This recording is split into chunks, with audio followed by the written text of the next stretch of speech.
massive shout out to Marinette Inya.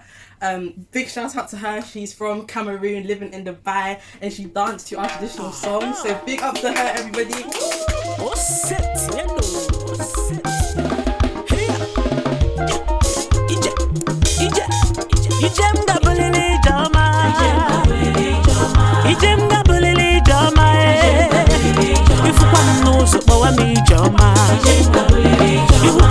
so sini jema maka ijem gabulili joma ijem gabulili joma ifupa munuso bawa mi joma ifupa munuso sinu so maka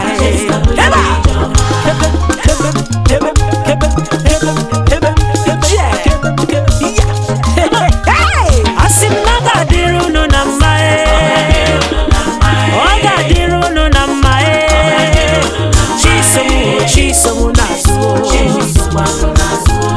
Chisomunazu Oga dirono na mae Oga dirigi na mae Chisomunazu Chisomunazu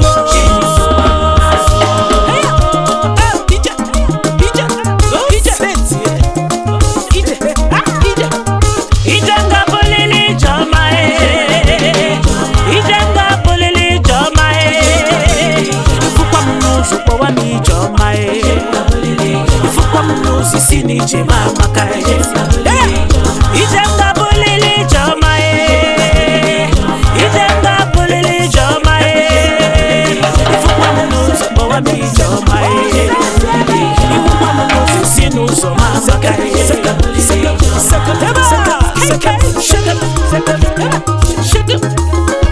yeba asimnaga dirigi na mae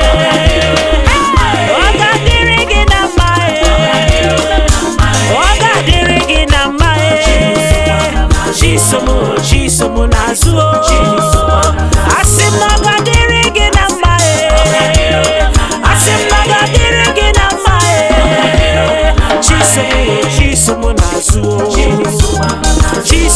Chisomunazu imaniji hekachi mujinde imaniji hekachi mujinde shilinge mujika kwake mae imanike mujika kwake mae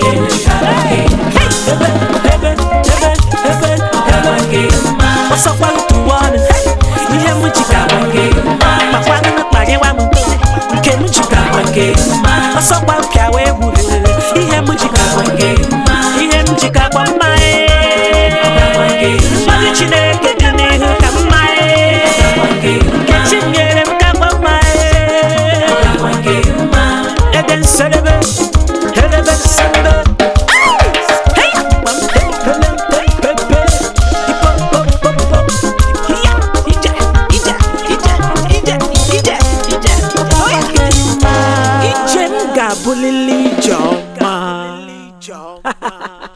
This is done for Half the African Approach to Fitness. I just wanted to say that I really enjoyed collaborating with you, Marinette Inya. Anybody that wants to collaborate with me, feel free to send your videos in and the song that you'd like me to do, and I'm more than willing to collaborate with you. Feel free to send in your videos. Make sure the video is you dancing to one of Mum's songs. You'll be able to find those songs on Spotify, on SoundCloud, on iTunes, on CD Baby, on Reverb Nation, anywhere, YouTube. So feel free to send your videos if you dance into it, and I'm more than welcome to collaborate.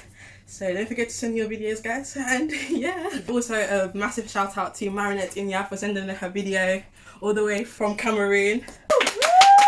Once again, massive thank you for sending your videos. Yeah, guys. Bye.